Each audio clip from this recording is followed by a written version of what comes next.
eno ye programu yo kalabalaba egguse ku mpewo za CBS 88.2 famma emmanduso mu kalabalaba tukutuusako ggwanga ku ggwanga buli lwa Sande n'omanya kalonda yenna akwatagana n'amawanga ag'enjawulo n'otambula n'okumanya mu programu kalabalaba ku CBS emmanduso radio y'abavubuka ab'omulembe omutebi.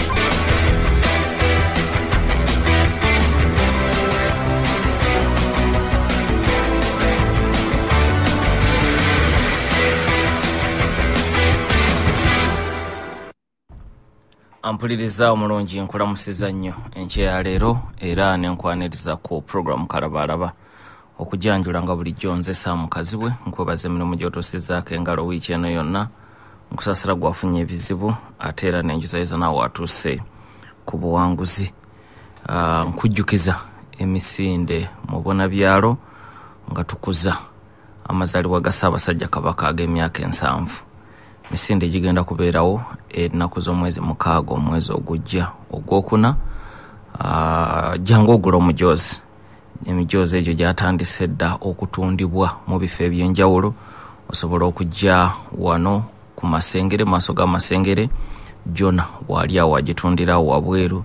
Osobola okujja ku Bulangere mu bifo ebirala eby'enjawulo. Emitwalo 2 gyokka gye weetaaga ogule emijoozi gino nga obudde bukyali ate oleme kulinda ssaawa eri esembayo ey'ensindikagano. Ampuliriza enkya leero mu programu eno tugenze mu ggwanga erya Philippines. Ng'eggwanga lino libaddemu obunkenke okuviira ddala ku lunaku olwokubiri okutuusiza ddala olwaleero. Obunkenke buno buva ku kukwatibwa kw'omusajja omukambwe gwe bataakubira bigambo Rodrigo Duterte eyakava ku bwa pulezidenti bw'eggwanga lino. Yasiibula obwa pulezidenti omwaka gwali gwa 2022 n'ava mu ntebe n'akwasa Ferdinand Marcos Jr. aliko. Duterte yali amaliriza ekisanja kye kya myaka 6 mu Philippines. President yafuga ekisanja kimu kya myaka 6 kati ekisanja kye ekyatandika 2016 kyaggwako omwaka 2022. Ku lwokubiri lwa wiiki eno yakwatiddwa era ekiro ky'olwokubiri n'asindikibwa mu kooti eya ICC International Criminal Court e Hague mu Budaaki. Kino kyavuddeko okwekalakaasa okuva mu bawagizi be beekalakasiza ennaku eziwera mu wiiki eno n'olunaku olw'eggulu wabaddeyo okwekalakaasa mu kibuga Manila ky'ekibuga ekikulu ekya Philippines n'ebibuga ebirala ebiwerako ng'abantu bano bawakanya okukwatibwa kwa President Duterte ate gavumenti n'etakomaawo n'emuwaayo ne mu kooti eya ICC. Mu kiseera kyekimu mu wiiki eno ate era mubaddemu n'abo abawagizi ba President Ferdinand Marcos Jr. nga beekalakaasa okulaga obuwagizi eri Ferdinand Marcos olw'okukwata omusajja ono Duterte. Rodrigo eyali omukambwe ennyo mu myaka 6 gye yafugira eggwanga lino erya Philippines. Ampuliriza okusigira ku kifaananyi eky'ensi eno Philippines esangibwa ku semazinga owa Asia. Ensi ekolebwa bizinga byokka ebiri mu Liyanja li Pacific bye bikola ensi eno. Eriko ebizinga 7 bye bizinga byogatta n'ofuna eggwanga erya Philippines. Philippines yemu ku nsi ezirina abantu abangi ku nsi kuno eweza abantu obukadde 110. Eggwanga lino nayo lyafugibwa mu biseera by'amatwale era lyokwawukana naffe abaafugibwa ensi emu bo baafugibwa amawanga agawera. Ffe wano twafugibwa Bangereza bokka naye Philippines yajja efugibwa abafuzi b'amatwale abawerako. Ekyokulabirako Spain ye yasooka okubakwatamu mu mwaka gwa 1565. Amerika nebakwatamu 1898. Japan nebawamba mu sematalo owokubiri mu 1942.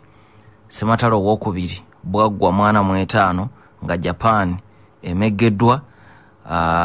Philippines yafuna obwetwaze mwaka gwa 1946. Mpuliriza yensi gye twogerako. Rodrigo Duterte yakwatiddwa ku lwokubiri. Mpuliriza nga bwenkutegeezeza nga wakayita emyaka 3 ng'avudde ku bwa president. Bamukwatidde mu kibuga ekikulu Manila. Okumukwata gavumenti ebadde eyanukula okusaba kwa kooti y'ensi yonna ya International Criminal Court eyafulumya edda ebbaluwa ze bakuntumi ng'eyagala omukulu ono akwatibwe awere ennembe n'emisango egy'okutyoboola eddembe ly'obuntu naddala mu kiseera we yabeerera omukulembeze 2016 okutuusa 2022 yakwatiddwa nga yakatonya ku kisaawe mu kibuga Manila ekyennyonyi ng'ava mu ggwanga erya Hong Kong gye yali agenze mu weekend eri eyayita. Kakati bwe yagenda Hong Kong ku nkomero ya wiiki eri ebigambo byatandika okuyitingana mu ggwanga erya Philippines nti kirabika emisango ayagala kugimaza mbiro, wabula yasinzireyo n'aga nti tewali kiyinza kumuddusa, era bw'ati bwe yamaliriza ebyali bimututte kwe kusalawo okukomawo ku lunaku olwokubiri. Bwe yatuuse baamukwatiddewo ne bamuyingiza akaduukulu ka poliisi. Ng'akyali mu poliisi ku lunaku olwokubiri ekiro gavumenti yasazeewo obunambiro okumuteeka ku nnyonyi ayolekere eggwanga erya Budaaki mu kibuga Hague gy'agenda okuwera ennemba n'emisango. Amawulire ag'okumutikka ku nnyonyi gaasoose kufulumizibwa muwala we asingayo obuto Veronica Duatete n'agamba nti gavumenti ya Ferdinand Marcos yabadde etisse kitaawe ku nnyonyi okumwolekeza eggwanga erya Budaaki, ekintu bo ng'aba famire kyabadde bawakanya nga baga nti n'okukwatibwako kwabadde kwa bumenyi bw'amateeka kuba mpuliriza ensi ya Philippines Duatete ng'akyali president yagijja mu kooti y'ensi yonna eya ICC. Wabula ekyo tekyalobedde gavumenti ya Marcos kutwala Rodrigo Duatete mu ggwanga erya Budaaki gy'agenda okuwera ennemba n'emisango. Mangu ddala nga Veronica Duatete yakategeeza ensi nti kitaawe atikkiddwa ku nnyonyi, ne president kennyini wa Philippines Ferdinand Marcos Jr. n'ayita olukuŋŋaana lw'abamawulire mwe yasinzidde okutegeeza eggwanga mu butongole nti president gwe yasikira yabadde amutadde ku nnyonyi ku ssaawa 5:3 ez'ekiro mu Philippines ayolekere ekibuga Hague mu ggwanga lya Budaaki. Ampuliriza ekikolwa kino kye yakoze kibadde tekimukakatako nga bwe nkunnyonnyodde nti mu 2019 Duatete yajja Philippines mu kooti eno eya International Criminal Court. Wabula bwe yabadde annyonnyola lwaki yamuwaddeyo, Ferdinand Marcos Jr. yagambye nti waabaddewo okusaba kwa poliisi y'ensi yonna Interpol, songa yadde Philippines teri mu ICC naye ekolagana butereevu ne Interpol. N'olwekyo n'aga nti olw'okuba waabaddewo bbaluwa ziba ku ntumi eza Interpol, ezo ze yeesigamyeko okukwata Duatete ate n'amuwaayo ayolekere akaduukulu mu ggwanga erya Budaaki mu kibuga Hague gy'agenda okuwera ennemba n'emisango. Ekirala ekyewuunyisiza bannansi ba Philippines kyekyokuba nti Ferdinand Marcos Jr. abadde amaze ebbanga ng'awera nti tajja kuwaayo munnansi wa Philippines yenna eri kooti ya ICC, era nga nti ICC teyina buyinza kuvunaana muntu yenna mu Philippines engeri Philippines gye yava ne mu kooti eno eya ICC, kubanga jjukira agenda okulayizibwa ku bwa president nga ICC yasaba dda president Duatete akwatibwe. N'olwekyo ne mu kampeyini yakiggumiza nti tasobola kuwaayo Duatete oba muntu mulala yenna, ne bwe yamala okulayira okutuusa ne ku ntandikwa y'omwaka oguwedde nga Ferdinand Marcos agamba tajja kuwaayo Duatete mu kooti ya ICC. Wabula kyewuunyisiza bangi ku ssaawa envanyuma ate bwe yamukutte n'amuwaayo, newankubadde babadde n'embiranyi. Bantu batono abadde basuubira nti embiranyi wakati wa famire ya Duatete ne Ferdinand Marcos esobola okutuusa Ferdinand Marcos okuwaayo Duatete mu ICC, naye bw'ati ku lunaku olwokubiri yamuwaddeyo. Ampuliriza emisango egisinga ICC gyevunaana Duatete gyetooloolera ku kiseera ekyo we yabeerera omukulembeze 2016 okutuusa 2022, newankubadde nga waliwo n'egimu ku misango gye bamuvunaana egy'emabega mu biseera we yabeerera meeya w'ekibuga ekya Davao.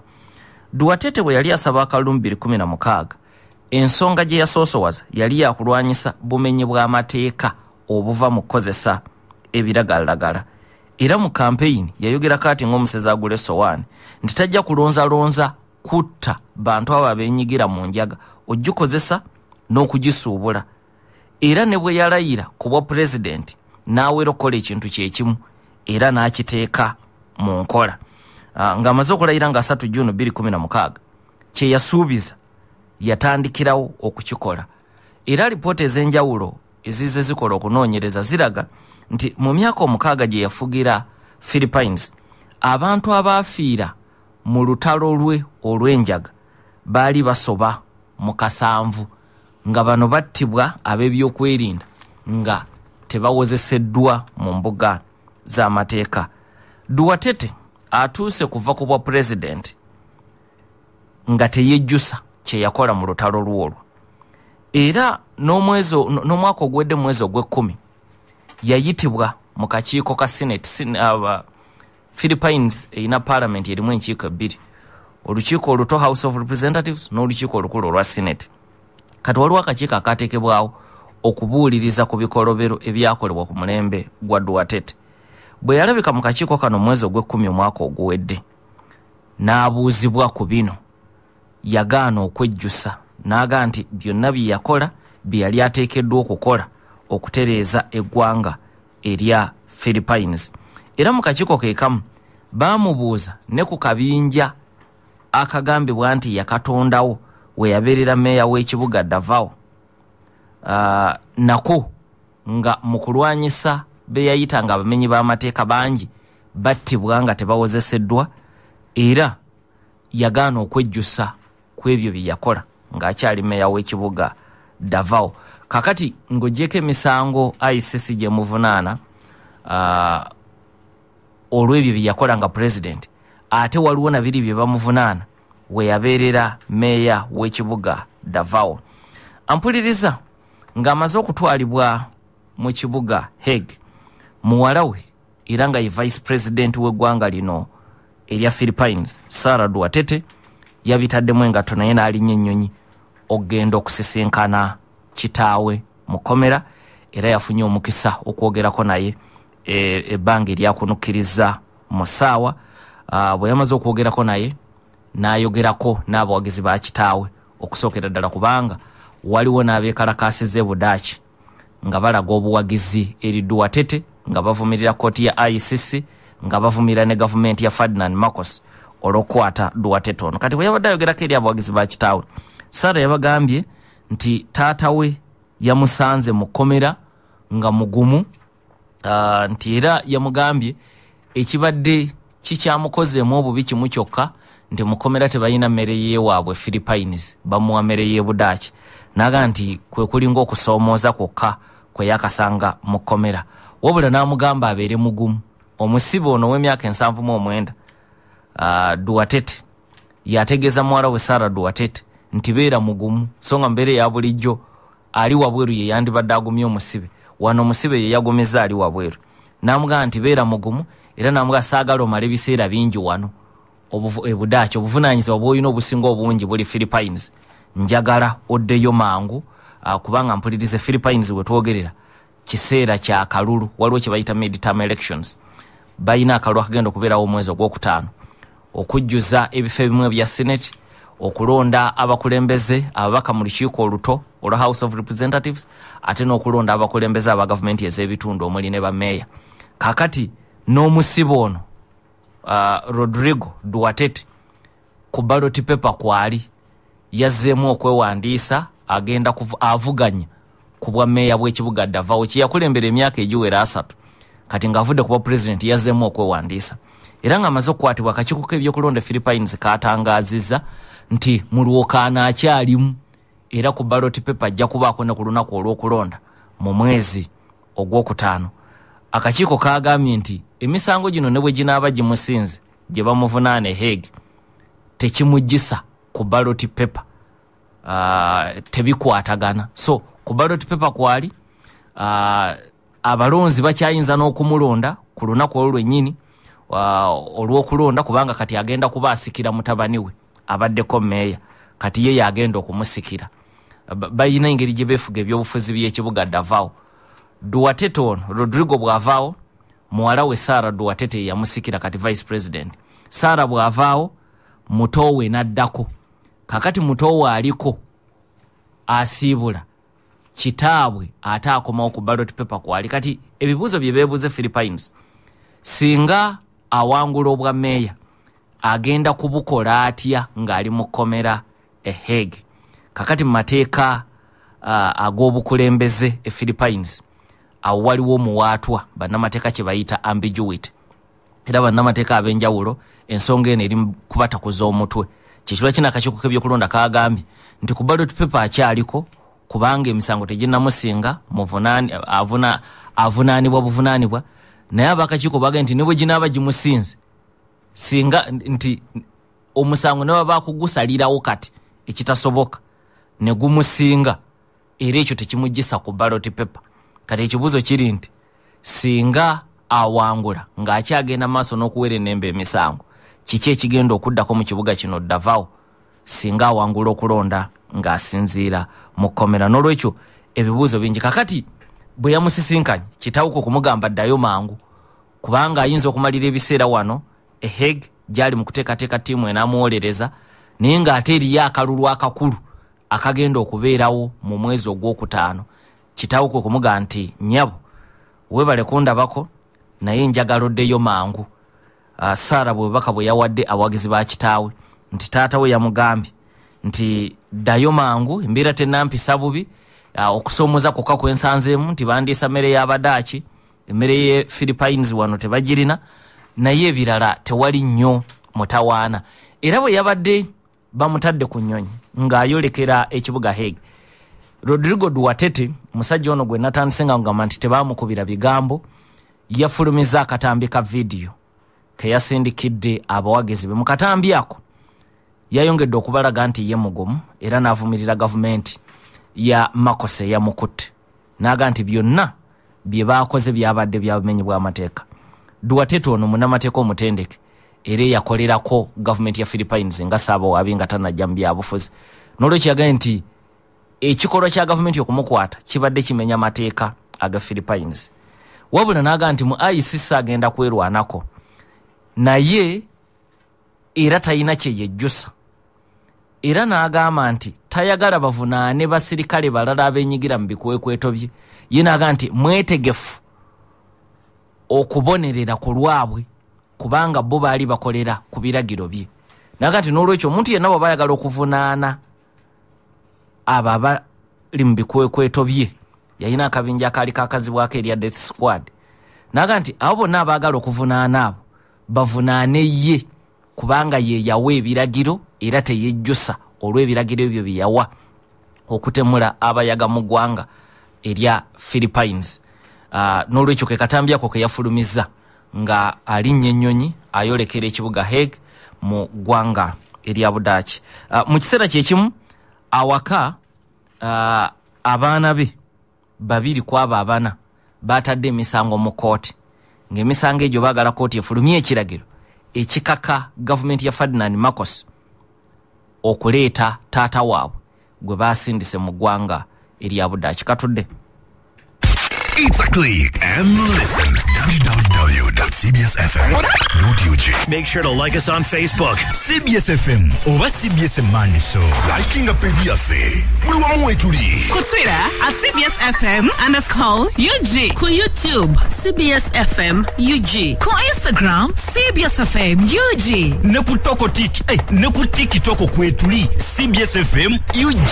Tweyunga ko kati ku mitimbagano gyaffe ofuna amawulire mu buli wo. Wekumire mu kumanya ng'ogenda ku mikutu gyaffe egy'emitimbagano. Bw'oyagala okulanga naffe ku mikutu gyaffe gya social media tukubireko oba sindika WhatsApp ku 0776 n'obukugu obusukka mu myaka 28 Kyabassa Fama ebadde eweereza eggwanga era bangi bagitenda olw'ebirungi enfofoolo by'abakoledde. Wulira bano katanyoleka CBS ekoze buli kimu kyonna. Njagala okwebaza nnyo ne sekwebaza yenna nannyini nseeno Landlord Ssaabasajja Kabaka wa Buganda yatuula n'alowooza nnyo okututeekerawo amayengo g'empuliziganya amazima. Enseeno Uganda yali wala nnyo mu by'okutegeera n'okumanya ebifa mu ggwanga ng'amawulire tegatutuukako matuufu naye okuva okuva CBS lwe yajja ndabira ddala ng'eggwanga lino litambudde. Singa CBS teyaliiwo amasomero gano agazze gazimbibwa abazira mu bazira gaalivuddewa. Ekyusizza obulamu bw'abannayuganda bangi nnyo. CBS egabye emirimu ate embaagaliza CBS okuwangaala emyaka emirala bufukunya ledi endala zigoberere. Webale Chabasa,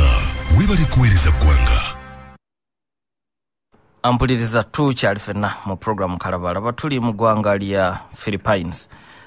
Tukwanjulira Bliss Hotel esangibwa Nabweru. Yanjawulo eyina ebisulo ebirungi, sauna, steam bath, massage n'ebirala bingi. Gwayina meeting, seminar oba workshop wekwate Bliss Hotel kuba bayina ne conference rooms. Nsasire. Bayina ne conference rooms engazo bulungi. Security eri gulugulu ate nga ne parking engazi. Gwayagala ekifo w'okuwumulira jangu kuba balina ne wifi esaawa zonna. Hoteli eno esangibwa Nabweru ku Naluma Road mita 6 ng'okyamidde ku masaŋŋanzira g'omulubigi. Esimu 07588492 oba 0704223369 tuli mu ggwanga lya Philippines. Kamyasa Essanga Eddie musomesa Namatabe SS Mukono abuuza nti Duwatete agenda kuvunaanibwa mu tteeka ki ng'ensi ye yavadda mu ICC. Kakati ICC esobola okuvunaana omuntu ensi ne bweba teri mu ICC. Babashiru bonna boolaba baafulumyako ebbaluwa zibakuntumye tebali mu ICC. Isirayiri ebbaluwa baazifulumya ku Netanyahu tebali mu ICC. Wabula enjawulo eriwo nti ensi yo bweba teyateeka mukono ku ndagaano y'e Roma etondawo ICC, ensi eyo kiba tekigikakatako kukwata muntu. Yenjawulo nsaba Sesanga okitegere bulungi n'abatuwuliriza. Ensi bwe bayateeka omukono ku ndagaano ekyokulabirako nti South Africa yateeka omukono ku ndagaano eyo. Bashiru bwe yakyalayo mu 2015 mu lukuŋŋaana lwa African Union, abalwanirizi b'eddembe ly'obuntu bagenda mu kooti ne bagisaba efulumya ekiragiro ekikaka gavumenti ya Zuma okumukwata. Era kooti neeragira akwatibwe. Zuma n'amukukusa mangu okufuluma. Ebyo byonna byaliwo kubanga South Africa yateeka omukono ku ndagaano y'e Roma. Kati bw'oba tewateekako omukono tekikkakatako kukwata muntu oyo. Naye tekitegeeza nti gwe ali mu nsi eyo tebasobola kuvunaana. Basobola okuvunaana singa bafuna omuzira kisaasobola okukuwaayo oba singa ogendako mu nsi nga memba ya ICC neekuwaayo. Kati aba Philippines sina memba naye president yeesigamye ku kubeera mu nkolagana ne Interpol n'amuwaayo. So bwe nti bwennyinza okuddamu ekibuuzo kyo nti go amateeka aw'okumuvunaanira weegali bulungi. Rashid Sekindi agenze nenya President Duwatete okweragajjalira nti kubanga singa teyafuluma nsi osanga baalitidde okumukwatira mu maka ge. Mulangira Kalema basamulekere n'aga nti kino kirimu ebyokuyiga bingi, nti buli lw'obeera mu buyinza manya nti akaseera ako kajja osobola okuvunaanibwa ye bwebaka bwalabyemu. Nti bw'obeera mu buyinza manya nti waliwo akaseera nga toli mu buyinza. Arafati Mpaji Musolini ali Kasangati aganzi nze ndabye Ferdinand Marcos empalana ye ne family ya Duwatete agitadde kati mu buwandiike. N'ekirala eyaliko president okudda ku bwammeeya abeera teyekakkanyiza. Tewali kwekkakkanya kwonna, obuweereza buweereza. Nyerere yava ku bwa president n'afuuka ssentebe w'amayumba 10 oba n'afuuka mayumba 10. N'olwekyo tewali kwekkakkanya, obuweereza buba buweereza. Ampuliriza wetugendedde mu kuwumula nkutegeezeza nti Ferdinand Duwatete abamu ku baana be bagenze mu kooti ne bateekayo omusango wiiki eno baagala gavumenti ya Marcos ekomyewo kitaabwe. Ate n'abeekalakasa bagenda maaso n'okwekalakasa n'ebino byonna nga bigenda maaso mu kiseera ekya campaign okulonda kubulayo mwezi gumu gwakuna gwokka mu Gwokutaano wagenda kubeerawo okulonda. Enju zino zombi, enju ya Ferdinand Marcos n'enju ya Duwatete zonna z'amaanyi mu byabufuzi naye ziva mu bitundu bya njawulo. Enju ya Marcos eva mu bukiikakkono obwa Philippines, enju ya Duwatete eva mu bukiikaddyo. Kati enju zino buli ludda lwagala okuwangula ebifo ebisinga obungi mu mwezi ogwokutaano. kati kino kibaddewo mu kiseera ekya campaign era nkukakasa nti kigenda kubeera kikulu mu campaign eno egenda mu maaso. Ampuliriza wadde Ferdinand Marcos awaddeyo Duwatete tekitegeeza nti enju ye yo nungi nnyo mu byobufuzi. Enju zino zombi zizze zeenyigira mu bikolwa eby'okutyobola eddembe ly'obuntu ebbanga lye bamaze mu byobufuzi. Ferdinand Bongo Marcos Jr. kitaawe Ferdinand Marcos yaliko president wa Philippines eyafuga Philippines n'omukono ogw'ekyuma okuva mu 1965 okutuusa mu 86 era nga yagobwa abantu nga beekalakaasizza. Marcos Senior mu 72 yalangirira amateeka ag'ekijaasi martial law n'alyoka afuga Philippines ku mukono ogw'ekyuma. Mu kulangirira martial law yeddiza obuyinza ku kooti, bizinensi n'ebyamawulire n'olwekyo buli kintu nga yakiramula. Olwo n'alyoka atulugunya abantu n'abalala bangi ne battibwa. Ebyafaayo biraga nti Marcos ne mukyala we Imelda Marcos n'abo ababali ku lusegere banyaga ebyobugagga bya Philippines mu bukulembeze bwabwe ebibalirirwamu obuwumbi bwa dola za Amerika 10. Nga Marcos omukulu amaze ogobwa mu buyinza mu 86 abeekalakaasi bayingira mu makaage ne basanga ebintu amatiribono ebyabeewuunyisa nga bo babadde mu bwavu obutoogerekeka ebyenfuna bidobonkanye naye ng'okudiibuuda okwali mu maka ga Marcos tekwogerekeka. Ekyokulabirako baasangayo ekidiba ekiwugirwamu nga kya zaabu, ne basangayo ekifo mukyala wa Marcos Imelda we yali atereka engatto ze nga waliwo engatto ez'ebbeeyi, abazungu kye bayita designer shoes, si ngatto zino eza bulijjo wabula ziri ez'obuwanana, nga waaliwo emigogo 3,000 Imelda Marcos ze yali ayambala. Bye bimu ku bintu ebyenjawulo bye baasanga eyo. Kakati ng'agobeddwa, Marcos Senior yaddukira mu ggwanga erya Hawaii gye yabeera okutuusa mu 1989 n'afa. Bw'afa ab'omu nju ye okuli n'ono kati president yaliko baakomawo awaka mpola mpola, baasooka kudda mu ngeri ya kimpowooze, wabula oluvannyuma ne batandika okwenyigira mu byobufuzi nga bavuganya ku bifo ebyenjawulo. Ekyokulabirako, President Ferdinand Marcos Jr. yabeerako mumyuka wa gavana, yabeerako gavana emirundi 2 mu ssaza erya Ilocos Norte lisangibwa mu bukiikakkono bwa Philippines, enju eno gyeyina amaanyi, ate era n'abeerako mbaka mu lukiiko oluto olwa House of Representatives, n'abeerako n'omubaka mu lukiiko olukulu olwa Senate okutuusa 2022 ate lwajja okufuuka president w'eggwanga lino erya Philippines. Mu kujja kuba president, enju zino ebbiri ezitakwatagana mu byobufuzi zaasalawo okwegatta. Marcos Jr. ng'avuganya kuba president, Sarah Duwatete ng'avuganya kuba vice president. Jukira buli omu bamunonda mu kalulu kake, tebiri nga bw'obiraba mu America nti ballot paper ebeera omu naye nga president alina omumyuka. Eno buli omu abeera ku ballot paper yiye, so basobola okulonda president ow'ekibiina ekirala ne vice president ng'avudde mu kibiina kirala oba mu mukago mulala. Kati bano bava mu bibiina bibiri byanjawulo naye ng'omukago gwe gumu, abantu ne babayiira obululu, wabula mu kaseera katono ne batabuka. Ekisooka ekyabatabula kiri nti tebaalina kirala kibagatta mu byobufuzi okujjako okuba nti baali baagala buwanguzi. N'olwekyo obuwanguzi olwamala okubufuna, embiranyi zaabwe ez'ebyobufuzi ne zivaayo, kwe kusomoozebwa okusooka kwe baasanga. Okusomoozebwa okwaddako ye Marcos Jr. Gavumenti y'okukwata omubuulizi w'enjiri ow'erinnya Apollo Kwiboloyi, ng'ono yali ku lusegere nnyo olwa Duwatete we yabeerera omukulembeze nga y'omu ku bawabuzi be. Omubuulizi w'enjiri ono mwejajjaase nnyo mu ggwanga lino erya Philippines era nga yeetuuma n'amannya mangi. Ebiseera ebimu yeeyita Own of the Universe, ebiseera ebirala ne yeeyita Appointed Son of God. Kakati mu maanyi ge yayina ku mulembe gwa Duwatete nga takwatibwako, wabula n'atandika okubuulirizibwako ku misango egy'enjawulo. Awaka mu Philippines ne mu America gyatera okubeera bw'aba tali Philippines naye atera ogendayo okubuulira enjiri. Kati emisango gye bamuvunaana gyekuusa kukabasanya abaana ab'obuwala abato baatera okubeera nabo ng'abayambi be awaka mu Philippines, abamu n'atambula nabo ng'agenda ku ngendo ze ez'okubuulira enjiri mu America.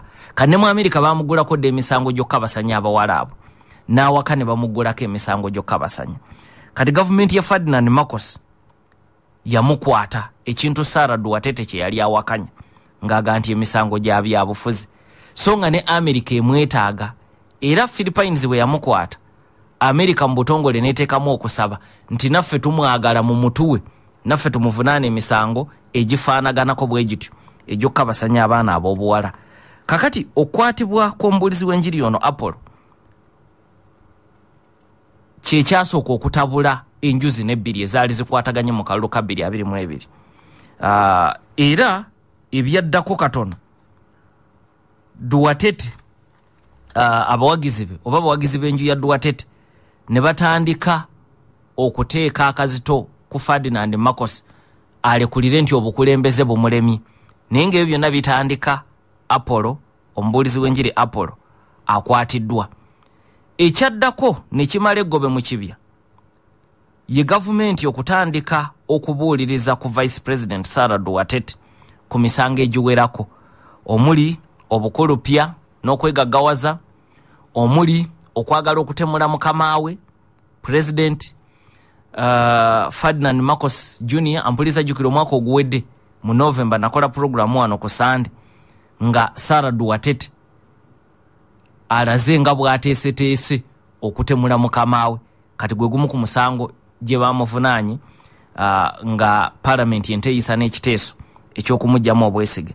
N'olwekyo yavunaaniddwa emisango egiwerako, omuli ogw'okwagala okutemula mukamaawe, ogw'okwegaggawaza, okuteekawo obubinja obufaanaganako n'obwa kitaawe, obutemula abantu, n'emisango emirala miyitirivu.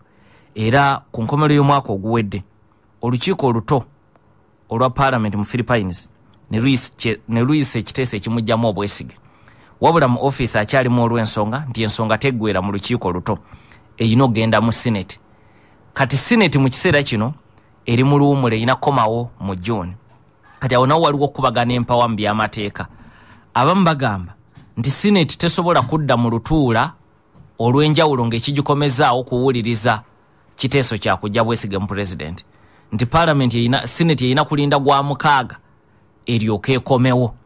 Abalala bagamba President alina obuyinza obuyita Parliament oluyita Senate, alina obuyinza obuyita Senate ejjeetuule kye bayita special session of Senate ng'ekigiyisiza kuwuliriza nsonga za kujja bwesige mu Vice President. Kati wakyaliwo okubagana empawa olw'ensonga nti Ferdinand Marcos tayagala kulaga nti ensonga eno agiri mu butereevu. Era okuva lwe yatandika yagamba ebyo tabiriimu byabaka ba Parliament, naye ekitasobola kubimuggisaamu ekiwandiiko ekijja obwesige mu Ferdinand mu Vice President, omubaka eyasooka okukiteekako omukono mutabani wa President Ferdinand Marcos Jr. ye mbaka yali namba emu mu kuteeka omukono ku kiwandiiko ekyo, naye era yasigala agamba ebyo tabiriimu byabaka ba Parliament. Kati bw'ayita olutuulo olw'enjawulo yadde nakyo kiriko okubagana empawa, bannamateeka abamu bagamba obuyinza tabuyina, naye bw'aba waakuluyita akabuuza kaba kavuddewo kiba mu giraasi nti yavuga kino kyonna ate kyaze yeegaana. N'olwekyo akyafuuse kyesirikidde ku nsonga eno. Kati abamu bagamba balina kulinda Senate etuule mu gw'omukaaga ng'evudde mu luwumula, wabula Senate weenaatuulira ate wajja kuba wabaddewo okulonda mu gw'okutaano nga gutandika. Okulonda okwampuliza nkugambye kugenda kujjuza ebimu ku bifo mu Senate ne House of Representatives yonna. Kati olwaleero mu Senate Marcos ayina enkizo awezaayo kye bayita 2/3 majority, ababaka abeetaagisa okujja obwesige mu Vice President, naye tamanyi oba anaabafuna mu Senate ejja, kuba okulonda bwe kubeerawo ng'ogwokutaano gutandika, famire ya Duatete eyinza okufuna ababaka abalemesa 2/3 majority.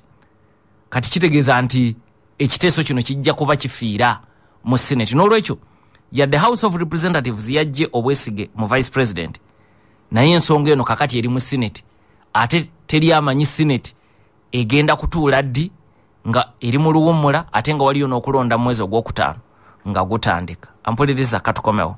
89.2 FM. Kabaka birthday run ekomyewo nga mpitirivu ey'omulundi guno yanjawulo nene y'amaanyi. Kabaka birthday run eriwonga mukaga Aprili 2025 tusimbula ssaawa emu ey'okumakya mu Lubiri e Mengo onoowulira tujja kukuza amazaalibwa ga Ssaabasajja Kabaka ag'emyaka 7. Ku luno tudduka olw'omulimu gw'okutaasa omwana omuwala obutakwatibwa bulwadde bwa siriimu ng'abasajja ffe basaale. Gula kiitiyo egula emitwalo 2 zokka ejjirako akafulaano akasawo n'akacupa ate gigule kati tolinda. Genda ogule kiitiyo ku Majestic Brands Limited on Kulange Mengo ku maduuka ga Airtel mu paaka empya Beni Kiwanuka ne ku Tobani Center, I&M Bank Kingdom Mall ne William Street, Officer Daily Monitor ewampeewo, Officer New Vision ne Bukedde olupapula, Fabulous Freeman Hypermarket ku New Park Mall. Kabaka birthday run 2025 wulira abataddemu amajja. Airtel Uganda, UNAIDS, I&M Bank, UNICEF, BBS Telefina, Chabasa Pharma, Uganda AIDS Commission, Ministry of Health, Nirvana Water, Daily Monitor, Bukedde olupapula ne New Vision, Obwakabaka bwa Buganda, VAC Advertising ne Majestic Brands. Oli ku Manduso. Banji bakakasizza nti ffe tusinga mu mpeereza ey'omulembe. Neebazanyo CBS, mwebale kuteekateeka, mwebale kuyigiriza, okwongera omutindo ku bye tukola. Naffe twongera okubakakasa, okwongera obuyiiya, obunyiikivu, n'okukumira ddala omutindo ogwa waggulu mu mpeereza ey'omulembe. 89.2 Famma, Emmanduso, reediyo ey'abavubuka ab'omulembe Omutebi.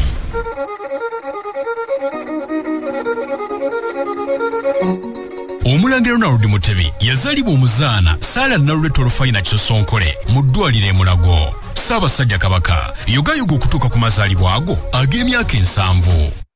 Okyawuliriza program Kalabalaba. Kituufu ddala tukyali ffenna tewali kubuusabuusa mu kaseera kano ak'ekye yatokkiriza bbula ly'amazzi kukaza birime ebyo nga waliwo Overseas Solar and Irrigation Depot balina ebyuma bya sola ebifukirira ebya buli kika nga bya mutindo gwa waggulu ate nga ne bbeeyi nnungi. Baguza omuntu ssekinomu ate ne basuubuza n'okusuubuza. Balina kye bayita drip irrigation ng'eno efukirira ku mirandira gy'ebirime ng'ennyaanya, green pepper, obutunda n'ebirala bingi. Sprinkler irrigation eno efukirira amazzi ku ttaka lyonna ne kiyamba ebirime nga kasooli, ebitooke, mwanyi n'ebirala okukula obulungi. Balina ne PVC irrigation fittings ezikozesebwa ku faamu ne ku birime ebya buli kika okusinziira ku kwagala ku. Era waliwo ne ttiimu y'abano ey'abakugu abagenda okuyamba okuzimba sisitemu eno. Bakyalire ku showroom yaabwe eri Lugala okulira na Starbex Petrol Station oba bakubire ku simu 0775 58 64. Honest Estates Developers Limited bakuleetedde estates empya egayaza Kiwenda phase 5, Mabombwe phase 6 ne 7, Kachiri Nampunge ate balina n'ettaka mu estates enkadde Nansana Bujuuko, Namusera Bugembe, Namusera phase 3, Kachiri Mwera, Kachiri Magogo, Gobero Muguluka phase 1 ne 2, Wakisoka Sengeje, Kachiri Simbamanyo, ku Lwentebe balina Enakawuka 0 phase 4 ne Sisa Lutaba Expressway, balina Namugongo, Esonde n'Emisindye bazimba n'okutunda amayumba ate nga amazzi n'amasannyalaze gyebiri. Ebyapa byabwe bya mayiro. Enkola ya Kibanyampola nayo bagikkiriza. Bakyalire ku Martin Road okuliraana Aga Khan roundabout ku Mankesh Wall Building omwaliro ogusooka.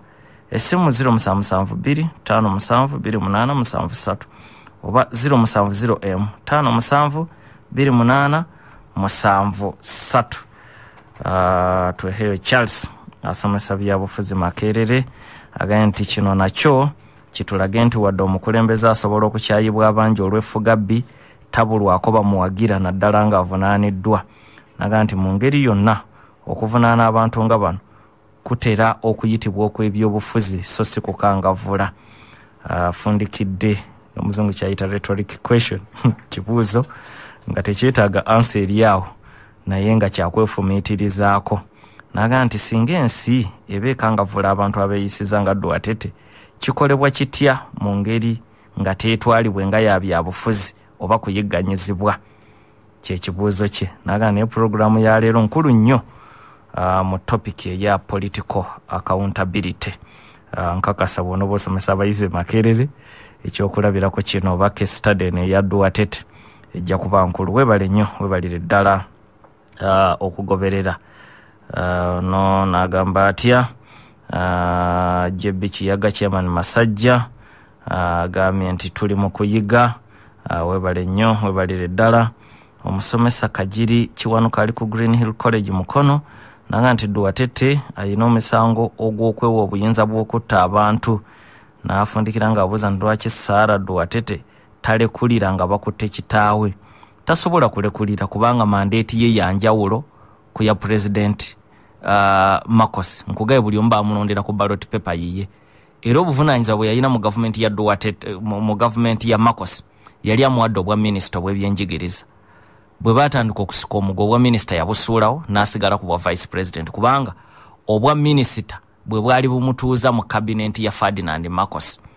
kati bwe batabuka obwa minister n'abusuulawo era mu cabinet takyali nnyayo eya Ferdinand Marcos n'olwekyo biri yabirekulira n'asigaza mandate abantu gye baamuwa eyiye Charles Rubinge Namungona yagamba nti lwaki ne ku ballot paper tebamuggyako tebasobola kumuggyako kubanga ago ge mateeka mu ggwanga lino erya Philippines ate wali nsonga emugisaako Joseph Lukyamuzi agambye nti Duwatete ne ba Marcos si kye kizibu kya Philippines ekizibu be balonzi oba bannansi ababayira obululu emyaka gino gyonna Lukyamuzi yobuzibu abuzizza ku bannansi Mugerwa makanika wa Toyota mu Ndeeba agambye nti weebale nnyo kutusomesa ku bye Philippines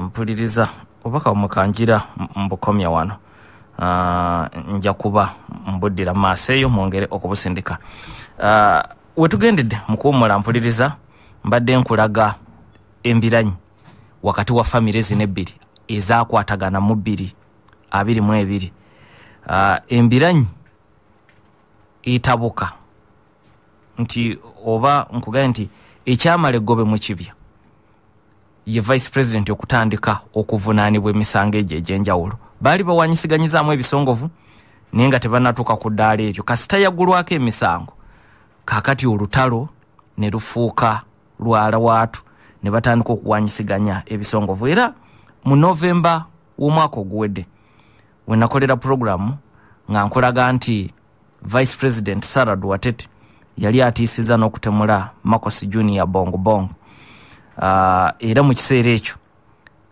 ebyokwerinda ebya president Ferdinand Marcos byayongera okunywezebwa oluvannyuma lwa Sarah Duwatete okutiisatiisa okutemula mukamaawe mu bigambo bye Sarah Duwatete yagamba bw'ati nti mu Novemba omwaka oguwedde nti this country is going to hell because we are led by a person who doesn't know how to be a president and who is a liar nti ensi eno eyita mu geyeena kubanga yali ekulemberwa omuntu eyali tamanyi kyayina kukola ate nga yafuuka mulimba Sarah yagattako nti don't worry about my safety I have talked to a person and I said if I get killed go kill BBM aba ategeeza bongo Marcos bw'aba afunzizaako era naga nti I have talked to a person and I said if I get killed go kill BBM Liza Araneta ye mukyala wa bongo Marcos Junior ne Martin Romualdez ngono ye speaker wa parliament ento eyeggwanga erya Philippines kati nakutegeeza nti ku kiwandiiko ekigoba Sarah kuba vice president mutabani wa Ferdinand Marcos ye yasooka okuteekako omukono eyasembayo ku babaka bonna ye speaker Martin Romualdez naye nga naye ayina oluganda ku Ferdinand Marcos Junior naye Ferdinand yasigala agamba yensonga taziriimu naye nga yasooka okuteekako omukono mutabani we ate nga naye yasembayo speaker naye ayina oluganda ku ye kakati ono Sarah akulaga nga bino tebinabaawo nti yali alagidde omuntu kuba baali bamubuuziza nti totya nti obulamu bwo buli mukati yabaga kwe kubaddamu nti don't worry about my safety nti nze temunneeraliikirira temutya ku lwange namaze dde okweganga singa nkolebwako obulumbaganyi nina omuntu gwe nasasudde nga ajja kunoonya BBM, anoonye mukyala we, anoonye ne Speaker Martin Romualdez. Kakati awo government we yasinziira okwongera okunyweza ebyokwerinda bya President Ferdinand Marcos Jr. Era amaka g'obwa president gafulumya ekiwandiiko nga gagamba nti ebigambo bya vice president baali babiwulidde era tebaabitwala nga byakusaaga. Mu mbeera eyo omutesitesi omukulu wa gavumenti ya Philippines yali awandiikidde akakiiko akavunaanyiza ku byokwerinda bya president bongere okubinyweza naddala nga bafunye okutiisibwatiisibwa kuno okuva eri Sara Duatete omumyuka w'omukulembeze w'eggwanga. Mu kiwandiiko kino office ya President Ferdinand Marcos yagamba bweti nti acting on the Vice President's clear and unequivocal statement that she had contracted an assassin to kill the President if an alleged plot against her succeeds, the Executive Secretary has referred this active threat to the Presidential Security Command for immediate proper action. Oluvanyuma lw'okufuna okutiisibwatiisibwa okuva eri Vice President eyali agambye nti yafunye n'omutemu ng'amaze okumupangisa, omutesitesi omukulu wa gavumenti ensonga eyo yali agikwasizza akakiiko ke bayita Presidential Security Command kateeketeeke ekyokunyweza ebyokwerinda by'omukulu. Ampuliriza era omwaka oguwedde Vice President Duatete Sara ng'ayogerako ne bannamawulire yabategeeza nti ekyamazima enkolagana ye ne mukama we yali efuuse ya butwa. It had become so toxic. Era naga nti yali afunye n'ekirowoozo ekyokukwata Marcos amuggyeko omutwe. Ng'ebyo Sara yabyogera ng'abigamba bannamawulire naye gwayogerako ye mukama we. Era yayongera n'okutiisatiisa nti ajja genda aziikula ebisigalira bya Marcos Senior, taata wa Ferdinand Marcos, kubanga jjukira yasooka kuziikibwa Hawaii ne bijjibwayo ne bireetebwa Philippines ne biziikibwa mu kibangiriza awaziikibwa abaaliko abakulembeze. Kakati Sara Duatete agamba yali ayagala kubijjayo ebisigalira ne mu kibangiriza ekyo abiziikule abitwala abikasuke mu liyanja li Pacific. Jjukira Pacific lye liyanja mwosanga ebizinga ebikola ensi eno eya Philippines. Kati omukyalo ono yategeeza bannamawulire omwaka oguwedde ti yali awulira ng'ayagala nagenda aziikula ebisigalira bya Marcos Senior abisuule mu liyanja. Bino byonna ampuliriza okuva omwaka oguwedde ne kaakati ebyokusika omugwa bigenda maaso wakati mu campaign ey'okujjuza ebifo kye bayita midterm elections ezigenda okubeerawo mu mwezi ogwokutaano. Kakati ng'oggyeko Sara y'okubanga abadde agugulana mu lwatu ne mukama we ne kitaawe Duatete olutalo luno yali yalwegattamu okuva ku ntandikwa y'omwaka oguwedde. Era omwaka oguwedde nga gutandika mu mwezi ogwokubiri, Rodrigo Duatete yatuuka n'okulangira Ferdinand Marcos okukozesa enjaga naga nti byonna bye yali akola yali abikola nga njaga ye mutuma.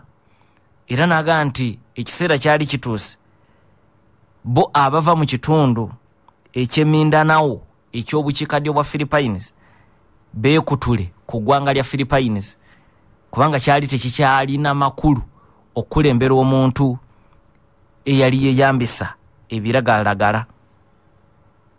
Ye Rodrigo Duatete ng'alangira Ferdinand Marcos eyamusikira. Ampuliriza olutalo ne lulanda okutuusa bwe lutuusizza Duatete okukwatibwa ku lunaku olwokubiri. Ampuliriza Rodrigo Duatete gwenjogerako eyakazibwako Digong mu byobufuzi bye Philippines yazaalibwa omwaka ogwa 1945 n'olwekyabulako katono okuweza emyaka 8 egy'obukulu. Kitaawe naye yali mugundiivu mu byobufuzi ebya Philippines naddala musaza ery'Essebu erisangibwa mu bukiikaddyo bwe Philippines. Kitaawe yaliko governor ate n'abeerako ne meeya mu kitundu ekyo. Mutabani ono Duwatete yasoma bwa puliida era n'abeerako n'omuwaabi wa gavumenti. Eyo gy'ava n'afuuka meeya w'ekibuga Davao mu 1988 era ekibuga ekyo yakikulembera emyaka egikunukkiriza mu 3. Yeekolera erinnya mu kitundu ekyo mu kulwanyisa obumenyi bw'amateeka n'okulwanyisa obulyake era yalwanyisa nnyo abayaga nga bangi ku bo battibwanga n'okuwoza tebawozeseddwa era gye gimu ku misango kati ICC gye munoonyerezaako gye gyakolebwa oluvannyuma nga ICC emaze okutondebwawo giri egy'emabega nga ICC tennabaawo tegisobola kuleetebwa naye egyo gye yazza nga meeya nga ICC emaze okutondebwawo egyo nagyo bagimuvunaana kwogenda okugattana gino naye ng'egisinga obukulu gyegyo ng'amaze okufuuka pulezidenti w'eggwanga erya Philippines wakati wa 2016 ne 2022. Kankomewo 89.2 FM. Afri-Talent essanyu lya Kampala abo basalawo beewaayo okusanyusa bannakampala ko buli time nakati weekend eno gye bali ku Back Valley Theatre n'omuzanyo enninga ku lwazi. Afri-Talent twalayira wallahi nti tetuli bavaamu tujja kubeerawo kagwake keetonye. Afri-Talent weri ku Back Valley Theatre Saturday ne Sunday ndageza Back Valley Theatre za bulijjo shillings 2,000 ne VIP 5,000 biseki ne biguys bipapito ne bimamito ate guno baaba gwamwe bidadi ne bimami bi AI byonna byonoonya okulaba biri mu muzanyo enninga ku lwazi ate kuyididde lindo muzanyo sewati ogwa Riverside Pulse naye nga yo weekend yano my bless it's not a bazaar day just come and watch a play enninga ku lwazi exceptional exclusive mega bonus bwaguuga enninga ku lwazi ku Back Valley Theatre weekend eno gukutuusibwako Jabasa Fama uli ku Manduso. It's a click and listen. www.cbsfm.ug. Make sure to like us on Facebook, CBS FM or CBS Manduso. Liking a page yafe. Buli wamu wetuli. Ku Twitter at CBS FM _UG. Ku YouTube CBS FM UG. Ku Instagram CBS FM UG. Ne ku TikTok kwetuli CBS FM UG. Tweyunga ko kati ku mitimbagano gyaffe ofuna amawulire mu buli wo. Weekuumire mu kumanya ng'ogenda ku mikutu gyaffe egy'emitimbagano. Bw'ayagala okulanga naffe ku mikutu gyaffe egya social media tukubireko oba sindika WhatsApp ku 0776 Ampuliriza tuguse mu kitundu ekisembayo ekya programu eno ekya leero. Ibra Muteesa Asira ali Masaka agenti lecture ya leero nsufu nnyo era tuyina okuyiga mu bingi naawe bale nnyo okuwuliriza. Saalongo Senkasi Robert Kakeeto ssentebe w'abavuka mu kika ky'omutima omuyanja agenti Duwatete yakozesa amaanyi mangi nnyo ate mu bukambwe bwe yali president. Ndaba nga kino kigenda kuyamba okukola ng'ekyokulabirako mu nsi yonna. Obaka ampuliriza kambukomyawo olw'obudde. Duwatete amaanyi ge yakozesa n'obukambwe eddavaawo yadde bwavaako abantu bangi okufa banaalumanya ne basaalumanya naye kyaleeta obutebenkevu mu kibuga Davao ne kifuuka ekimu ku bibuga ebyali bisinga okweyagaza nga abamenyi b'amateeka bakendeeredde ddala kuba baali bakimanyi nti Rodrigo Duwatete yalina akabinja akasobola okutemula nga totwaliddwa mu mbuga z'amateeka. Kakati ekibuga yakiyonja mu byokwerinda abantu bangi ne bamwagala okujjako abo be yali attidde abaabwe. Obulyake ne bukendeerera ddala era ekibuga Davao ne kiba kyanjawulo mu nsonga ezo bbiri okwawukana ku bibuga ebirala. Kino kyamutunda n'afuuka w'amaanyi mu Philippines yonna era abantu ne batandika okumuwanjagira nti lwaki tojja ku bukulembeze bwa Philippines ebibuga byonna obigogole nga bw'ogogodde Davao. Era naye ng'asaba akaluko bwa president guno gwe mulamwa gwokka gwe yasoosowaza teyali ku byanfuna teyali ku ki ye yagamba nti munkwasa obuyinza nze abayagamba koleko mu Philippines yonna. Era ng'ali mwemu ku debate nga bakubaganya ebirowoozo ng'asaba akalulu kubanga bambuza nti singa baana bo be bafudde wandiwulidde otya n'addamu nti ne bw'aba mwana we yali mwetegefu okumutta singa amusanze ng'akozesa ebiragalalagala ng'abikozesa oba ng'abisuubula. Duwatete yaga nti yali mwetegefu okumutemula.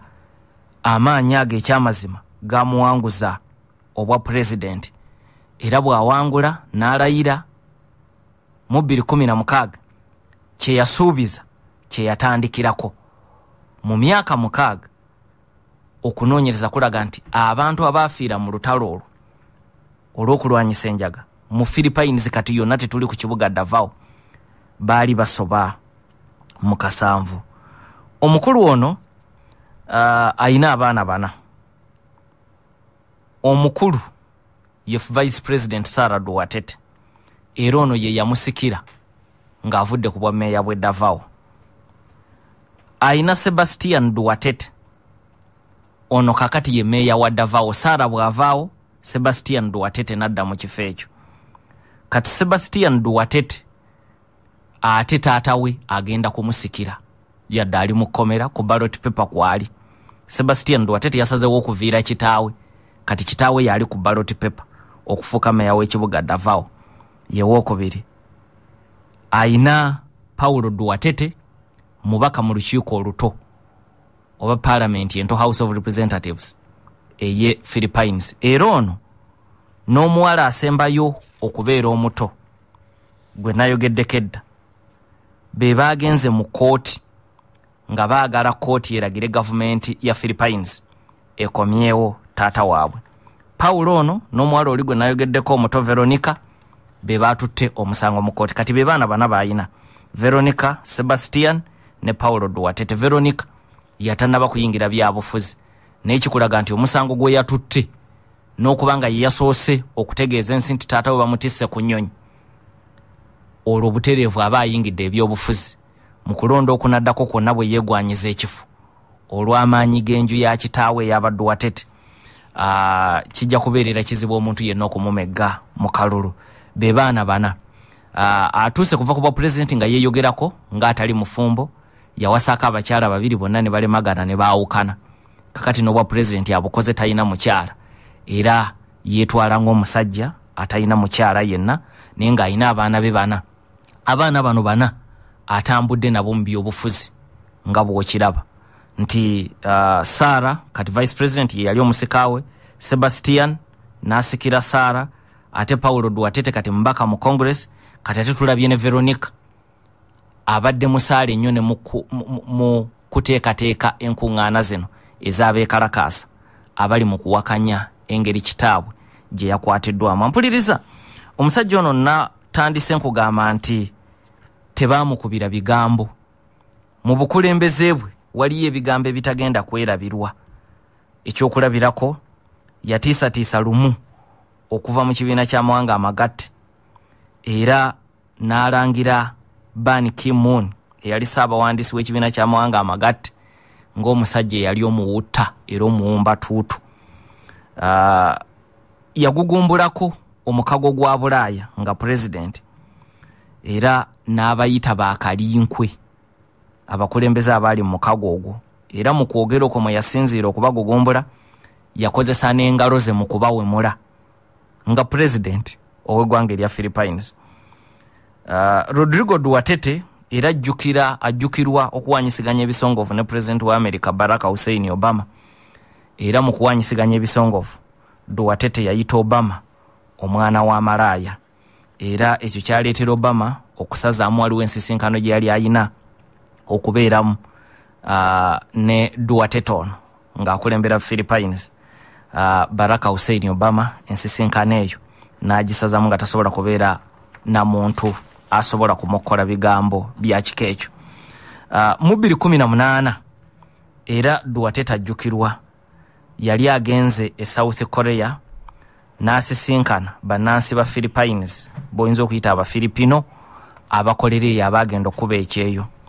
Mu kubasisinkana waliwo abakyala 2 abatoototo naye nga bafumbo abajja ku kadaala we yali asinzidde okwogera. Baayitibwa bajje bafune kopi ez'obwereere ez'obutabo pulezidenti bwe yali agaba. Kaakati bwe batuuka kadaala Rodrigo Duwatete mu kubalamusa yasalawo okunywegera omu ku bakyala bano naye n'amunywegera butereevu ku mimwaje, ekintu ekyawawaza bangi amatu kubanga omukyala gwe yakola ekyo yali mukyala mufumbo e Philippines ng'eno yajja kuba kyeyo kakati kyatwa